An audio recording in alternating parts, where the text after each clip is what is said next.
Cleansing action of soaps and detergents. Have you ever tried mixing oil and water? Oil and water are immiscible liquids. If oil and water are mixed together, oil separates and forms a layer of its own. Oil floats on water as it is less dense than water. Why don't oil and water mix? Water molecules are bipolar molecules. They form strong electrostatic bonds with each other. Oil molecules, on the other hand, are non-polar and do not make bonds with the polar water molecules.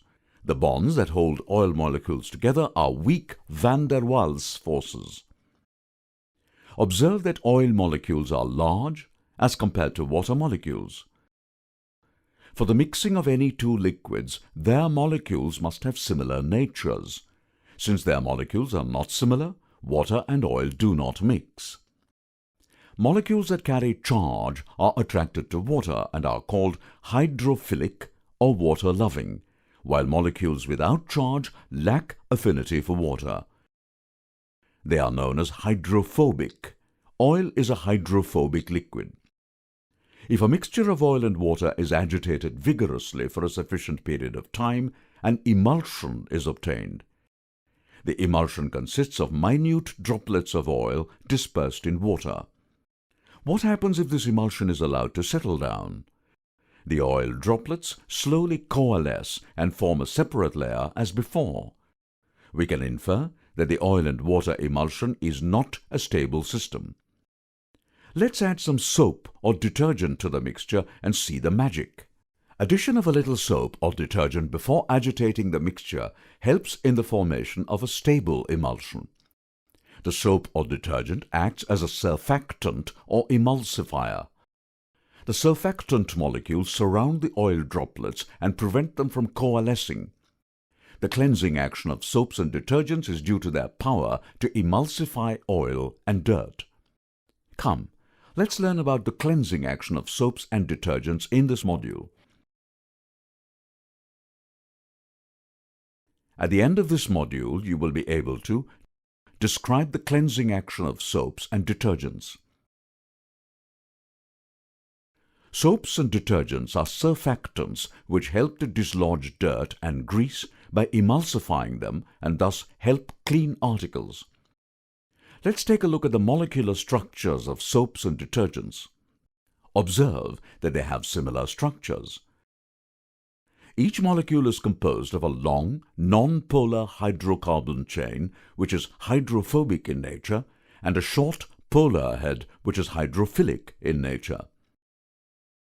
The hydrophilic end is attracted by water molecules, whereas the hydrophobic end of the molecule is repelled by water but is attracted by non-polar substances like oil. The cleaning action of detergents and soaps is attributed to this special feature. Have you ever wondered how soaps and detergents work to get rid of dirt and grime? Here's how. Dirt or grime generally has an oily component. Water cannot dissolve oil, and hence water by itself cannot take away dirt. This is where soap or detergent comes of use. Dirty clothes are soaked in water containing soap or detergent. When detergent or soap molecules come in contact with the oil or dirt on the fabric, the non-polar portion of such molecules attaches itself to that bit of grime or oil. Over time, more and more detergent molecules gather around it and a micelle is formed with the oil or dirt inside it. A micelle is a ball-shaped collection of detergent or soap molecules with the hydrocarbon ends clumped together on the inside and the polar heads on the outside.